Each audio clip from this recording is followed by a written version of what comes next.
Hi. So I haven't done like a sit down video in a bit, like an actual like I'm gonna yap about stuff video in a bit because I was moving, but now I moved and I have a place to sit and film. It's probably gonna get nicer than this, but right now this is what it looks like. And what am I gonna be yapping about? Just things I've imbibed this summer. I guess I'm gonna mainly go through things I've read, and so this is gonna span from like May, so since I've been out of school, to now. And so I guess I've mainly been reading, but not even that much, but I mainly kind of did some categories, and these aren't all the books because I don't want to talk about all the books. Some of them I've talked extensively about in like other vlogs and stuff like that, but I guess let's start. So one thing about me is I am always listening to an audiobook. I always have at least one audiobook on the go, maybe more than that. It's a problem. I do really enjoy an audiobook to fall asleep to listen to in the morning. So yeah, so what do I like on audio the most? I like romances. I'm a huge romance reader, and I guess like this has been more obvious because I've been like in my vlogs I've been reading physical like young adult contemporary romances, but I read more than that. I will tell you, I do read more than that. So what was the okay, so last romance I finished was The Ex-Vows by Jessica Joyce, and that was really good. Like shockingly, like in my head I'm like, I don't really like second chance romances for the fact that like often you don't get to see like the actual like build up, but this one had enough build up, like showing like the previous relationship. So I was like, I can rock with this. Let me explain. I guess like it's more so that I don't like when a show starts with a pre-established relationship and you're just supposed to like kind of rock with it. Like when they did the Chilling Adventures of Sabrina and they had Sabrina and Harvey together at the first episode, I did not like that. It made it boring, and that's why they had to like break them up and have them get with other people, because it's like there's no intrigue there. But anyways, what I'm saying, Ex-Vows, the main character had sorry, the thing with like romance books is like I kind of forget like the main character's like personal, just like individual conflict. And I'm like, she wants a job that's not near her friends. The locations were really getting confusing to me, but I did like this one. I will say that I did like it. I found that the side characters weren't annoying and they felt like worthwhile being there. Any Emily Henry book I read, I'm like, I hate every single side character. She cannot write a side character for the life of her. Because, well, she writes something like an like excessively quirky, I just want to like gouge my eyes out kind of way. Sorry, we're gonna get to Emily Henry later, but safe to say I'm not a big Emily Henry fan, and so like that's one of my big factors with reading romance is like I feel like so many people want to be like Emily Henry and then they kind of lose themselves. But Jessica Joyce did well with this one. Anything else? Here's the thing, I am really bad with character names when it comes to romance. Could not tell you either character's name, even if it was like a significant thing where it's like, oh, this character goes by 2 names and this means this, still couldn't, like most of the time but that was good. That was really fun. I listened to most of it while I was like laying in bed in the morning, and I didn't want to get out of bed because sometimes my body hurts a lot, so I just listen to audiobooks until it stops hurting. Life hack. What else? I listened to Not Another Love Song by Julie Soto. I also enjoyed this one, although the second half, it kind of got boring after the couple got together. That's my big problem, is like once the couple gets together, I'm usually not as invested in the text. I'm trying to think. Like, I liked the musician elements. I found it really interesting how they, the like personal conflict and how that like also interweaves with like the romantic conflict because of like the familial connections between all the characters. That was really good and like really interesting. And I liked the fact that I think like the marketing element of like the couple kind of being transformed into a sales pitch was like decent for like third act conflict or whatever. That I like that. I can't really think of anything else. I guess the narrative style was kind of interesting. How it was mainly for the the female lead. I think it was third person. I recall it being third person, but I like the interjections of Alex. That's the or Alexander Xander. I do know that character's name. I like the elements of like his narration that were woven throughout, because it's just enough to kind of like understand the intrigue towards like him having his own perspective. What else? Under Your Spell by Laura Wood. I read physically because I love Laura Wood. Laura Wood wrote one of my favorite books. I've definitely mentioned it here, but it's called, oh my gosh, I can't even remember the name, but it's like I Captured the Castle meets The Great Gatsby, and it's fantastic book. I'm really sad that I can't think of the name, but it's a fantastic book, and I love rereading it, and I wanted to try out her adult romance. And this one was, what would I say? Like, I definitely like her YA better, but I think it was really fun. Laura Wood is really good at making love interests, writing them. Like, she crafts them in a way that I'm like, oh, like, I actually get why a character would put up with, like, weirdness with this guy. Because a lot of romance is just men being weird, or, like, I guess, like, hetero romance, right? I read a lot of hetero romance because that's the easiest to get on audiobook. And back to Laura Wood. I really like the love interest. He was funny, and I enjoyed the, like, again, like, the familial context towards why the heroine is kind of hesitant towards the male love interest. I'm very generic with this, but that's kind of my vibe with, like, romance. It's like, I feel like to get into the nitty-gritty, it's like, I feel like spoils elements of it. But yeah, Funny Story, that I also read that this summer. That's by Emily Henry, for all the people in the know. I hated Miles. I hated the main character who described Miles every moment she could as smelling like spicy ginger. That was really annoying. That's one thing with romance, is they also do sort of, I guess, like with Homeric epics, often they will refer to characters with like these little epithets. I think that's the word. And so it's like fleet-footed Achilles and stuff like that. And that's what I feel like romance books do with their love interest, where they pinpoint one thing to repeatedly mention throughout the story. I'm trying to remember what I was recently reading. There was something I was recently reading where the love interest continually was referred to, like, by his green eyes.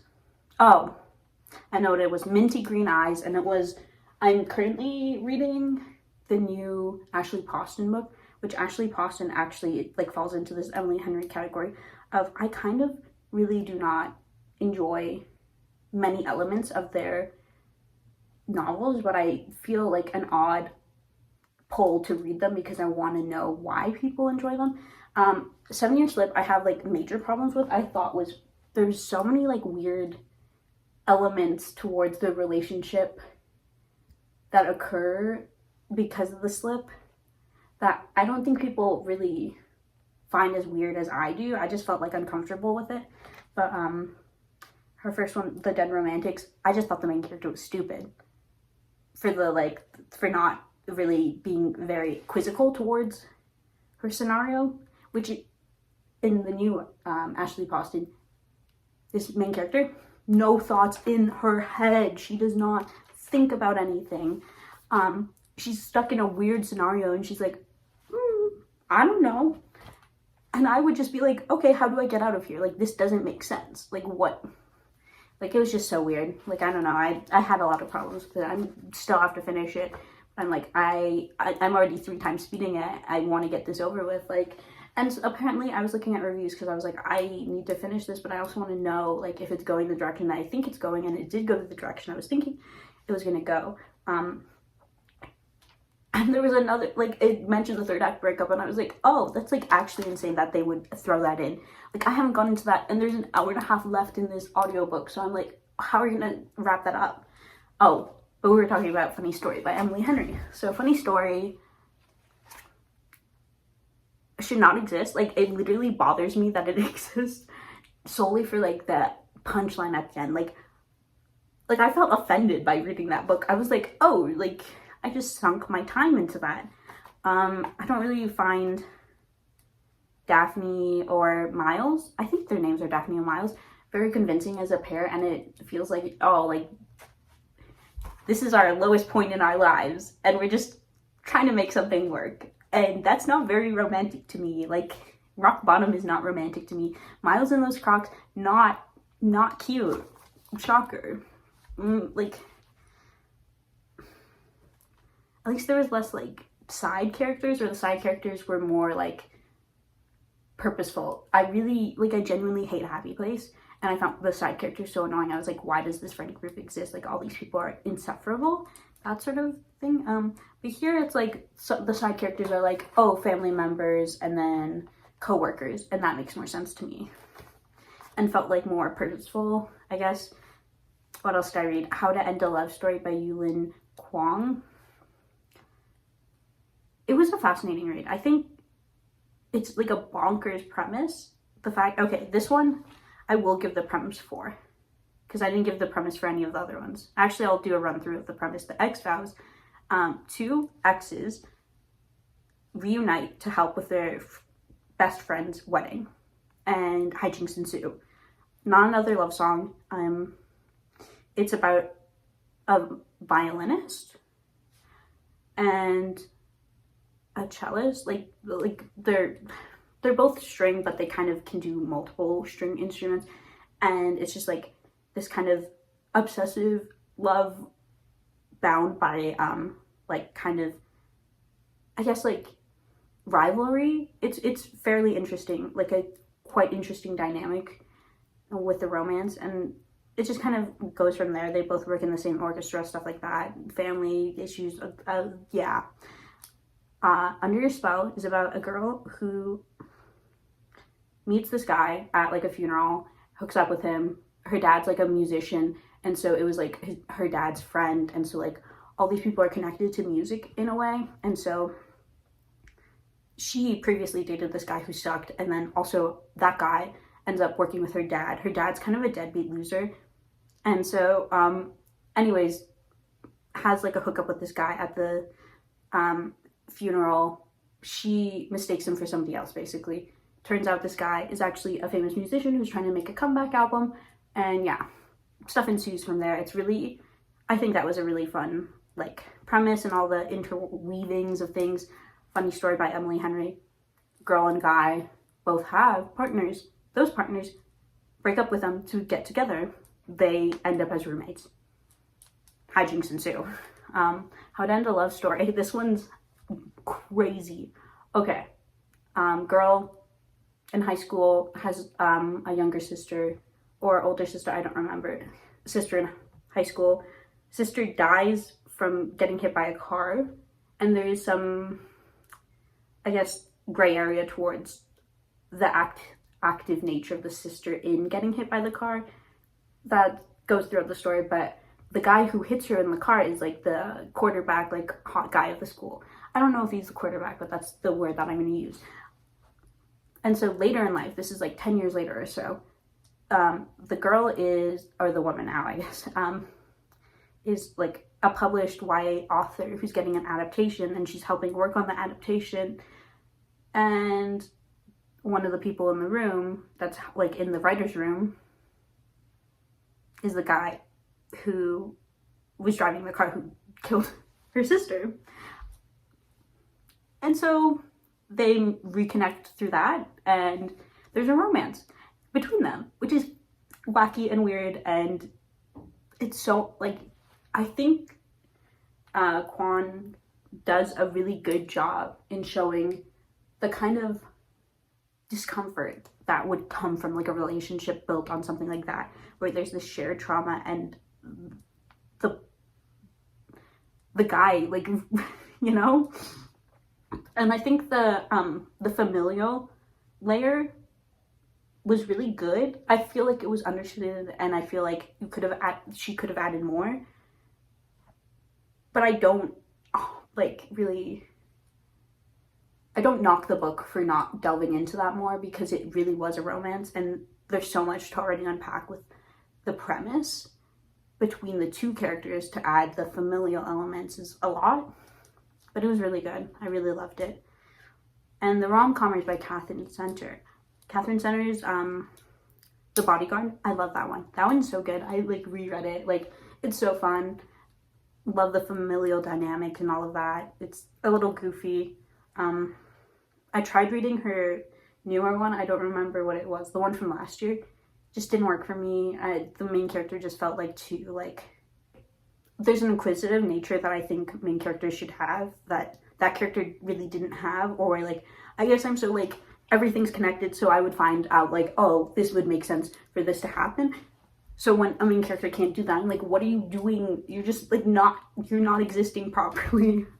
But the rom-comers is about, I'm trying to remember. Okay, so famous director, I believe, or famous writer. He's written like an Academy Award winning thing. He has to do rewrites for one of his scripts, and so he's been gone for like 5 years out of the entertainment industry, and so he gets partnered up with this woman who really has had her life on hold because her father was in an accident, and so he needs home care, and she wanted her sister to go to college and all of that, so she's been a caretaker, and so the sister's finally back from college, and so she's getting away from this caretaking role and is going to kind of pursue her passions, which was rom-com writing. And so they worked together to rewrite this script that he originally wrote. And, you know, hijinks ensue, like romance occurs. I quite enjoyed this one. I do think there are some, I would say some romance writers who very much focus on like illness in their writing that I just like don't vibe with.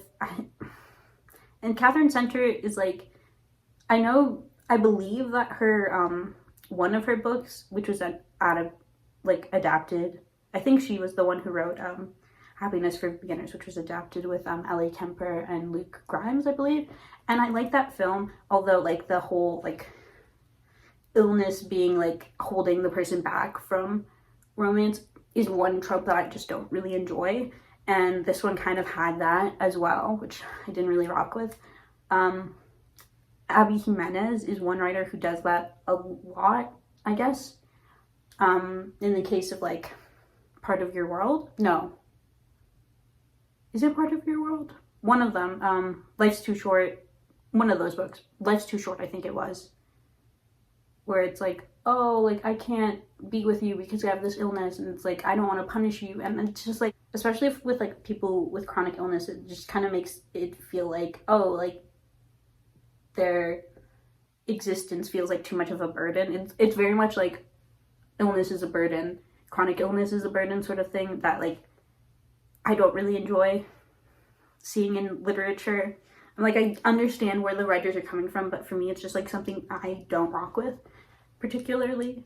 And so that's why I don't really read a lot of Abby Jimenez, because she brings it up a lot. I think because she has some connection to the medical field, perhaps, and so that's why that feels like a adequate thing to bring into literature. But it really bothered me when I was reading the one with the love notes, or like writing to each other or something, whatever. That one, her more recent one, the red cover, I don't remember the name, but the brother has an illness, and so it's like stretched as like very much like, oh, this is why Brie, I believe, can't have a relationship because she's so focused on her brother. And it just, I kind of hate reading novels where illness is just like only a burden, and that's something that like the mindset has to change throughout the story. Like, maybe the story doesn't condone that mindset, but it's like, I don't really have to go through that, because it's like, it's like, personally, I don't want to have to read something that like kind of like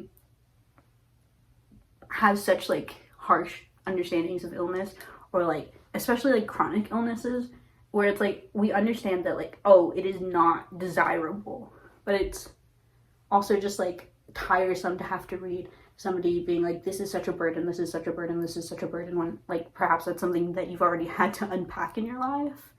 And so it's like, oh, like I don't really want to go back to this sort of state in my life, you know?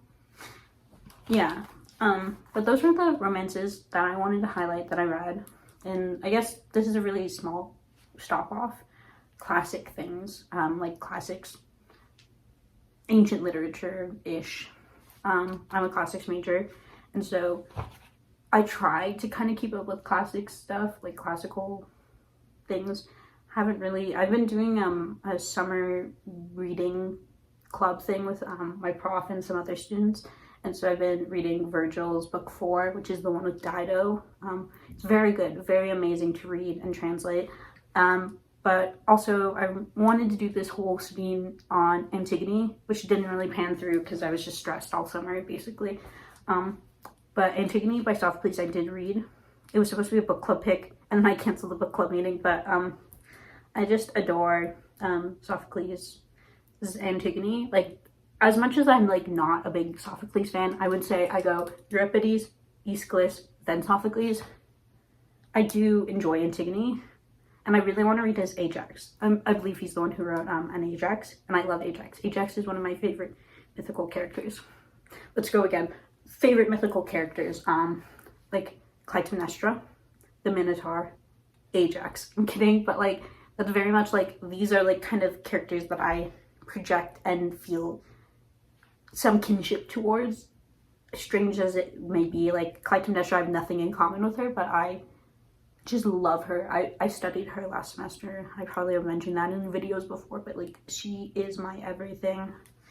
But Antigone, Sophocles, kind of a classic. But like it's very much one of those like more often praised Greek plays. It's not my favorite. I definitely would say still Iphigenia and Aulis is like my favorite play from like the Athenian tragedians that survived, you know. But Antigone, Sophocles is about a girl who is wanting to bury her brother's body. And so what happened was two kings warring for the same nation, and so they both end up killing each other.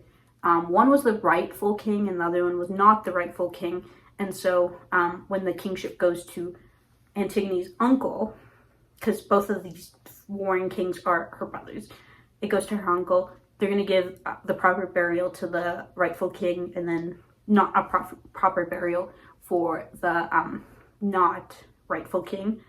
But this is Greek times, so they have like very a lot of superstitions towards burials and how to properly deal with the dead. And so Antigone feels as though if the gods like expect such a proper burial for the dead, then they have to give that. But the king doesn't want to give that. The new king doesn't want to give that. So it's like Antigone is fighting against what the human rules are for godly rules. And so it's a very like adept metaphor that's frequently used. Jean Anouilh, I believe, did an adaptation for it around wartime in France. And I wanted to read that, but I didn't get to that. And also, I believe it's Sarah Uribe was the other one that I wanted to read. Her Antigone is like focused on Mexico and the whole like femicide that occurs there, that's occurring there, which is something that's like very much focused in Bolaño's literature, especially his big novel. I can't remember the numbers right now. But anyways, what else? Oh, what I did do is I read this adaptation of Cupid and Psyche, which is like adapted into Latin, but like more teachable Latin. It was done by Rachel Beth Cunning. It was very repetitive, but I think it did really help me kind of get into this speed of like reading Latin and seeing Latin not as just like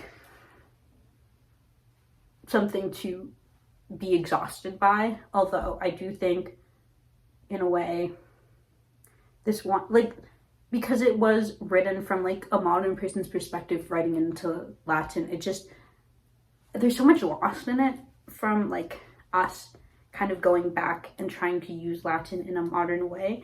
I don't know, that might be a little controversial to say and like might seem a little trad of me, But I don't know, there's something so beautiful about Virgil and something so like mechanical and,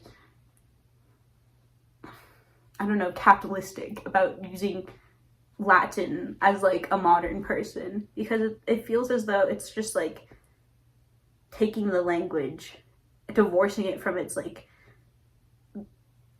beginnings and just trying to like understand it for our mindset. And that's less about this and just like any like trying to make Latin easy to learn sort of thing.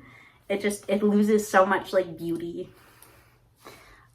Also, yeah, those were the only things that I really got classically into this summer, which is really a little sad for me. But what else? Library finds. I love going to the library, whether it be the school one or just the town one, and I just love picking off things from the shelf that I'm like, oh, like, never heard of this before, or oh, let's look at this writer's like section in the library and see if I can find anything cool. The White Book by Jean Cocteau. Jean Cocteau is very much like controversial in my world because I don't really want to like him. He is not that great of a guy. I think a lot of people kind of do not discuss the more unsavory elements of him as a person, such as Nazi sympathizing. That's really not cool that he did that. Because, and I feel like often even they try to kind of paint him as more naive about his Nazi sympathizing, being that, like, I was reading the foreword to, I believe, I'm trying to remember, a book about him, or a book of his works, but it very much was like, oh, like he was a Nazi sympathizer, but that's because his friend told him that that Hitler was good, and his friend was like literally like one of the main artists for Hitler.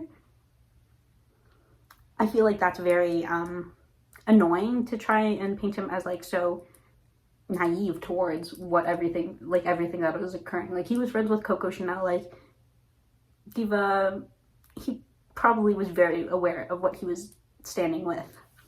But he is a filmmaker, writer, playwright, poet. He has made so much, and he is very much within a sort of sphere of like the sphere of Raymond Radiger, who is one of my favorite writers, and Raymond Radiger died very young.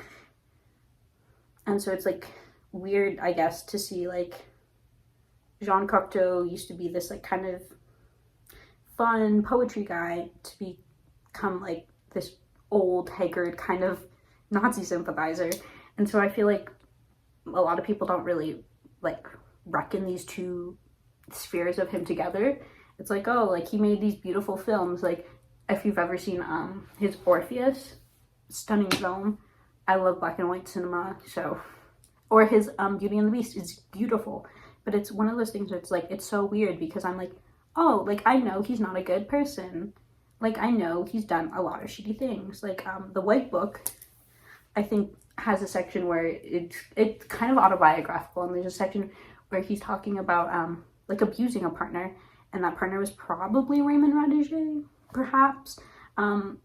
Margaret Crosland, I believe is her name. She did a Raymond Radiger biography, and she mentions that section of the novel, and is like, yeah, like this probably doesn't really show a great relationship between the two, and it's like it's difficult because I think he has had like a very important place into art and all of these spheres, and very much was like a factor in how Raymond Radiger was able to produce art. But he also was not a good person, and I guess he's one of those like people where it's like, I ingest his media, I want to ingest less of it, and like often most of the media that I try to take in from him is like, oh, earlier than when he started Nazi sympathizing, in sort of the way like I like to read his works that happened when like he wrote when he was connected to Raymond Radiger, because I really crave to understand Raymond Radiger more. because he had such a small published work, like amount of published works. And so it's like, how do I get more of him? Oh, I go to Cocteau, but then I also am like, Cocteau's not that great of a person. So yeah, you win some, you lose some. And I guess that's my problematic fave, but I wouldn't say he's a fave. I think he's more someone I crave visually, like his visual works, his films, they satisfy me a lot more than his writing. I don't really care much for his writing. Yeah. Next, The Tears of Eros by Georges Bataille. Bataille, Story of the Eye. But Tears of Eros is sort of like an addendum to his work on eroticism, which I haven't read, so I felt very hollow, I guess, as a solo work. Didn't enjoy it, but I felt like mentioning it here because sometimes you don't read things that you really enjoy. There was a section that mentioned like art that like evokes Greek myths, and he was just kind of calling it cheap and like bad and lazy, and I'm like, I don't rock with you, because I do like remixing of mythic art. But I guess also Georges Bataille did not have to deal with these really bad novels that are like retelling this this female mythic character feminist way. You know, he didn't have to deal with that. So it's like, you might think that was bad, but it gets worse. And you didn't have to deal with this, Georges Bataille. Also, there's like photos of just torture, and I didn't really enjoy that. I didn't really want to look at that. It was kind of, I was in a cafe and I was reading it, and it was just like the most horrifying photos. Yeah. Next, Working Girl by Sofia Giovannitti. This is a book written by a sex worker, or a previous sex worker, former sex worker, who is also like an artist, and she talks about just the intersections between the two, and it's fascinating. It's so good. I think there's a section on desire or something along the lines of that, which I love anything that talks about desire. Like Anne Carson, Billy Ray Belcourt, they have beautiful quotes about desire that I am I love. Anne Carson's desire is no light thing, and Billy Ray Belcourt says something along the lines of desire unfinishes us. I was talking about Working Girl. She does mention that one Frank O'Hara poem, Having a Coat with You, which gets her major brownie points in my camp, because I love that Frank O'Hara poem. That Frank O'Hara poem is one of the greatest things I've read. And then finally, Trace by Roberto Bolaño. I just needed some Bolaño, and so I looked for the shortest Bolaño on the shelves, and Trace was that. It was decent. I don't know, I love just flipping through a Bolaño. I think that one was, no. Was it? I'm like, was it a bilingual edition? I don't remember. Let me grab it, actually. It was a bilingual edition. Yeah, Trace. I'm trying to find the one that I liked, the section that I liked. And what is it called? Sorry. Prose from Autumn in Girona. That's the one section I liked. It's very much like playing between, like Bolaño does this thing where he very much plays up the character of the author and the character of himself. Like he both interacts with himself as like a literary figure, but also has this own version of himself that's a literary figure called Arturo. And so like reading his books, it's kind of like, oh, like everything's connected, and you feel a little crazy when you see like the same character over and over again, but like in a loving way. Yeah, that was really, I love Bolaño. Not my favorite. Again, my favorite Bolaño is Amulet. I need to reread that. I started rereading In the Absence of Men by Philippe Besson while I was at a concert last night, and it's still so good. Like, it's the perfect summer, like end of summer read, where it's like, oh, I'm really ruminating on summer, and it was a good summer. It was a good summer. There might have been heat waves, there might have been forest fires, but it was a good summer. So I'm done with talking about reading. I'm gonna move on to other media things. So what have I been consuming media-wise? First off, I got back into Big Brother. I used to really be into Big Brother when I was in like middle school. I'd watch it with my dad, and we have Stack TV on Prime Video, redacted video, sorry. And I've been watching the new season of Big Brother, and I kind of hate everyone in the house, but like in a funny way. It's like, I think you all are thinking that you're very smart with this game, but you're not. And I think the overconfidence of all the players kind of bothers me, because they really think they know what they're doing. And I've been playing a lot of social deduction games with my friends at like board game nights, and I just have like I know my like natural attempts to play it always fail and backfire, so I just kind of play up the camp in my performance, where it's like, I will tell you what person I am. It's like, we'll be playing like a werewolf type game, and if I'm the bad guy, I'll be like, I'm this. And then everyone will be like, no, you're not. Like, you're fucking with us. And then I'm like, but I'm not. And so it's kind of funny. And I think just like kind of sabotaging your game is one of the funniest things possible. But I think that's why, like, as much as like I kind of hate Tucker's ambiance for the season, the fact that he would just like throw himself up on the block and use the veto not on him that one time, I think that's funny. I think that's fun gameplay, instead of being like so overt in everything you're doing. But yeah, I don't know. I think it very much is one of those shows where it's like heavily edited. Like, there's some like people that just I never see on the actual edited episode. So I'm like, oh, like I thought I would really like Rubina, but I don't have access to live feeds, so I literally don't know what she's doing, like, ever.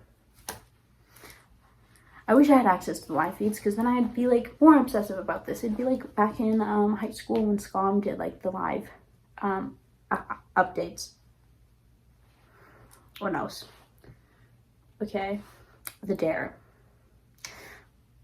I finally gave The Dare a chance, and I really enjoy his music. It's crazy to just like put on The Dare and go thrifting and listen to like his music, like girls while thrifting, and I'm just like trying not to laugh, but it's like, it's so fun, it's so wacky. And you know, I saw somebody post that like the worst guy you know is gonna dress up as The Dare for Halloween this year, and that's true. But what about it? I want to see a man in a suit. I love a man in a suit, so I love The Dare. What else? I've been listening to Haley Blythe's Wisecrack a lot this summer. I love Wisecrack. It's one of the most beautiful albums ever. I really love Survivor's Guilt and Baby Teeth. Like, those are so amazing. Saw it live. I think I mentioned this in another video, but I went to her concert when I was in town. It was so good. She's so like just talented, and Young Friend as the opener was amazing. But let's move into kind of the mainstay of like my vibe for this summer. Is I've been listening to a lot of Sierra Farrell. I really love Lighthouse. I was listening to that after going to a country folk concert last night, and just like wandering to the bus stop, listening to that. Magical experience. What else? The new Japanese House single. I think it's the most recent single. It's the smiley face one. I don't know how it's actually supposed to be referred to. Very folksy country, like telling a story, and it's just so like, it's so soft and sweet, and like I love it. Japanese House, like I go in and out where it's like I really vibe with this, but like this new song I vibe with so hard. And same with Role Model. Role Model I listened to a lot in high school. So like years ago, like pre-Emma Chamberlain dating era. And I really liked his music then. And then like I kind of drifted away this past like little bit of his music, but the new album, Country Elements, love it. Really works for me. And then yeah, generally I'm really into anything folksy right now. I've been going to a lot of concerts in town. I'm trying to think. I went to a concert at Starlight the other day. It was I think the series is called Tears in Your Beers, so it's like a little bit like blues, folksy, sad-ish music. And so both of the people who performed, Sheldon Lizotte, I'm really bad at pronouncing that last name. I had a friend whose grandparents had that last name, and I'm really bad at pronouncing it. I'm really sorry to them. And New Age Street Preach, I believe is the other band's name. So fun. I don't know, there's something about going to the bar and listening to some country music and just sitting there at like the bar stool that is unmatched. And then I also went to I guess it was like a fundraiser show-ish for what's his name, Sammy Brew, who I believe is from Utah, but he was performing in Edmonton, and he is doing like an archival-ish project of the works, or like from the notebooks of this late country musician, Justin Earl, Townes Earl. I've never heard of Justin Townes Earl, but I did through this, and I've been listening to his music, and it's really good. And it's actually very sad that he passed away very young, but I think it's amazing to see like archival work done in such a living form. I'm so used to, like, because I'm connected to history and classics, it's very much, oh, we're putting together these pieces of pottery. Like, I got to see my professor's one lab where it's just like a bunch of pottery on the table, but this is still archival work. He's taking notebooks and he's making it into like an album that he is gonna release. But the whole show was just a fundraiser to be able to help release this album and get it to people. And it was fascinating. I'm trying to remember the other performers. There was Franktown. They were decent, and I really liked the first performance by, oh my goodness, I'm so sorry, I'm trying to remember their name. Something Thistle, Western Thistle. I will check. Okay, the band name is Western Thistle. I was right. I think that's what I said. It was Western Thistles. It's like a couple and they're a duo, and the songwriting for that group, I was obsessed. Like, I wanted to cry. It was so good. There's one song that was the girl in the band. She wrote it sort of about the differences in work between her and her partner, who she is in the duo with, and it was very much like he works like a blue collar, like working class job, and she works at home, and that sort of difference between he's going out in the morning at 4 a.m. and she's at home like getting up at 8 to just like clock in online. And it was really fascinating because she chose to write it not from her perspective but from his perspective. Oh, it was so good. Like, there's something I love so deeply about